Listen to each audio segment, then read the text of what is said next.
ঢাকা শহরের বয়স প্রায় ১,০০০ বছর। সেন বংশীয় রাজা বল্লাল সেন নির্মিত ঢাকেশ্বরী মন্দির নামের ঢাক যোগ ঈশ্বরী থেকে ঢাকা শব্দের উৎপত্তি। ১৬১০ সালে ঢাকাকে প্রথম বাংলার রাজধানী করা হয়। এ সময়ে মোগল সম্রাট জাহাঙ্গীরের নামানুসারে ঢাকার নামকরণ করা হয় জাহাঙ্গীরনগর। ১৯৪৭ সালে ঢাকাকে পূর্ব পাকিস্তানের রাজধানী করা হয় এবং ১৯৭১ সালে মুক্তিযুদ্ধের সময় ঢাকাকে স্বাধীন বাংলাদেশের রাজধানী ঘোষণা করা হয়। আজ আপনাদের সামনে তুলে ধরব ঢাকার বিভিন্ন স্থানের নামকরণের মজাদার সেই ইতিহাস। তাহলে আর দেরি নয়, চলুন শুরু করা যাক।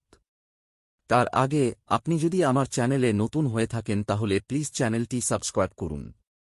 আজিমপুর। আজিমপুর প্রতিষ্ঠা পেয়েছিল সম্রাট আওরঙ্গজেব এর পুত্র সুবাদার শাহজাদা আজমের শাসনামলে। মুঘল কর্মচারীদের বাসস্থান হিসেবে এখানে কিছু বাড়িঘর বানানো হয়।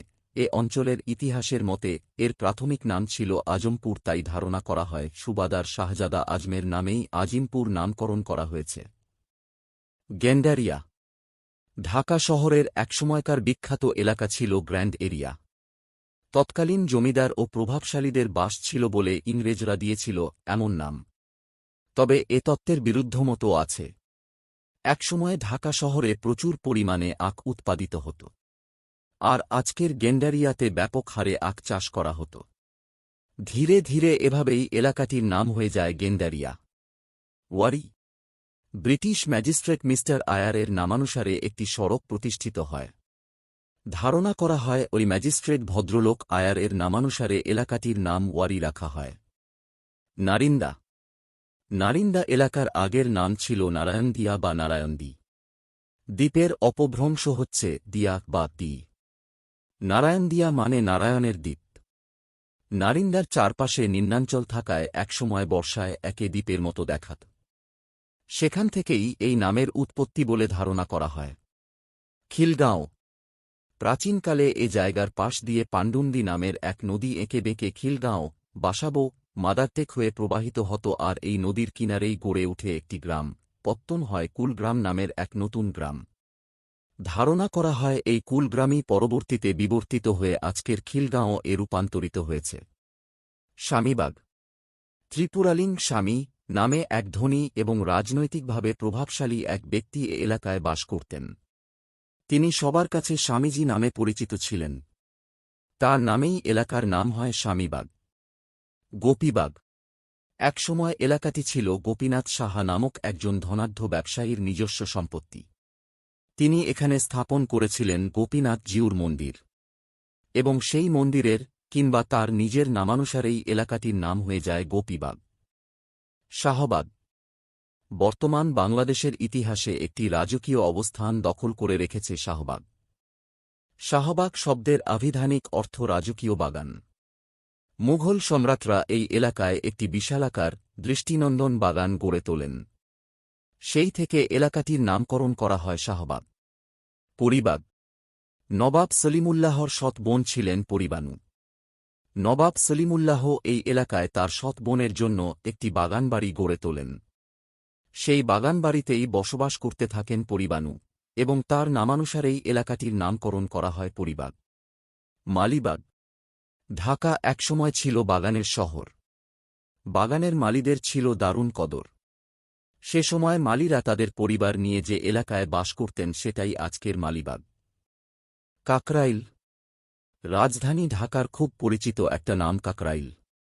ককর নামের কোন এক ইংরেজ প্রশাসকের নামানুসারে ওই এলাকায় একটি সড়ক তৈরি করা হয়েছিল, আর সেজন্যই এলাকাটির নাম হয়ে যায় ককরল।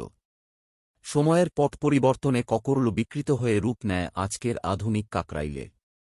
কারওয়ান বাজার। দিল্লির সুলতান শেরশাহ কর্তৃক প্রতিষ্ঠিত বিখ্যাত গ্র্যান্ড ট্রাঙ্ক রোড বা সড়কে আজমের কথা আমরা কমবেশি সবাই জানি। এই রাস্তার দ্বারে দ্বারে স্থাপিত সরাইখানাগুলো আবার পুনরায় সংস্কার করা হয় মীর জুমলার আমলে। সরাইখানাকে বলা হতো কারাবান। বর্তমান কারওয়ান বাজার এলাকায় ছিল এমনি একটি সুপরিচিত কারাবান বা সরাইখানা। শত বছরের ব্যবধানে সেই কারাবান ভিন্নভাবে উচ্চারিত হতে হতে আজকের কারওয়ান বাজারে এসে ঠেকেছে। ধানমন্ডি।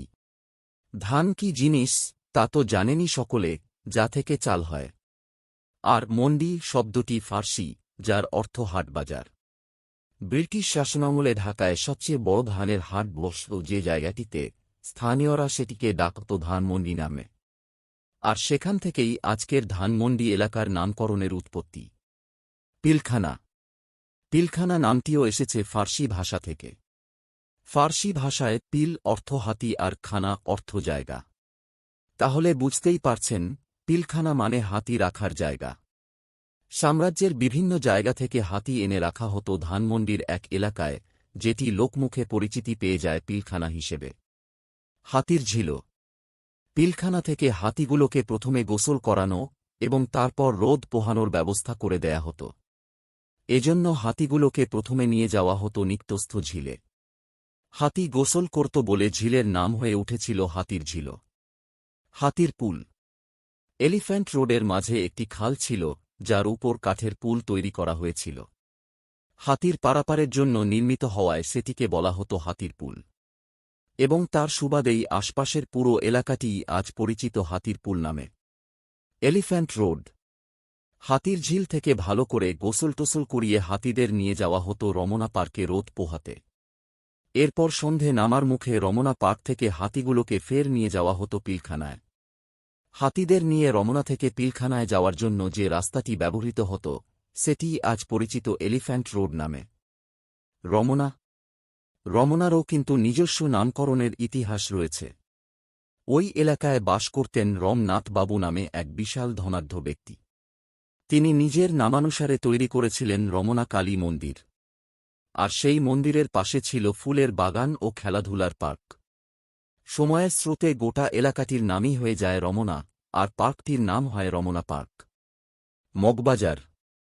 মগবাজারের নামকরণ মগ তথা বর্মী বংশোদ্ভূত ব্যক্তিদের থেকে এসেছে। মগ শাসক মুকুট রায় ও তার অনুসারীরা ইসলাম ধর্ম গ্রহণ করলে মুঘল সুবাদার ইসলাম খান তাদের সাথে বন্ধুত্বপূর্ণ সম্পর্ক গড়ে তোলেন এবং ঢাকার একটি বিশেষ এলাকায় থাকার অনুমতিও প্রদান করেন, যা আজ পরিচিত মগবাজার নামে। চকবাজার। মুঘল আমলে গোড়াপত্তন ঘটা এ এলাকার পূর্ব নাম আসলে চৌক বন্দর। নবাব মুর্শিদ কুলি খাঁর হাত ধরে এই পাতশাহী বাজারটি একটি স্বয়ংসম্পূর্ণ আধুনিক বাজারে পরিণত হয়। পরবর্তীতে আবারও নতুন করে এর সংস্কার ও পুনর্নির্মাণ করেন ওয়াল্টার সাহেব। মিরপুর। এই মুহূর্তে ঢাকার সবচেয়ে জনপ্রিয় জায়গার নাম মিরপুর। এককালে এই এলাকায় বসত ছিল মীর সাহেবরা। তার নামানুসারেই গোটা এলাকা পরিচিত হয়েছে মিরপুর নামে। পাক আমলে এলাকাটি অবাঙালি অধ্যুষিত ছিল। ১৯৭১ সালের ১৬ই ডিসেম্বর বাংলাদেশের অধিকাংশ এলাকা শত্রুমুক্ত হলেও মিরপুর ছিল ব্যতিক্রম। সবার শেষে ১৯৭২ সালের ৩১ জানুয়ারি স্বাধীন হয় মিরপুর। তাই তো একে মুক্তিযুদ্ধের শেষ রণাঙ্গন হিসেবেও অভিহিত করা হয়। গুলিস্তান। বিখ্যাত সিনেমা হলের নামে এলাকার নাম। অথচ ঢাকা সিটি কর্পোরেশনের হোল্ডিংয়ের তালিকায় গুলিস্তান নামের কোনো জায়গায় নাম নেই। বরং এ এলাকার কেতাবি নাম বঙ্গবন্ধু অ্যাভিনিউ। গুলিস্তান শব্দটির শাব্দিক অর্থ ফুলের বাগান। আজকের গুলিস্তানে ফুলের বাগান কিংবা সেই সিনেমা হল কোনোটিই নেই। কিন্তু মানুষের মুখে মুখে নামটি রয়ে গিয়েছে এত বছর পরেও। এই ছিল আজকের আয়োজন। ভিডিওটি ভালো লাগলে লাইক করুন, শেয়ার করুন এবং চ্যানেলটি সাবস্ক্রাইব করুন। ধন্যবাদ।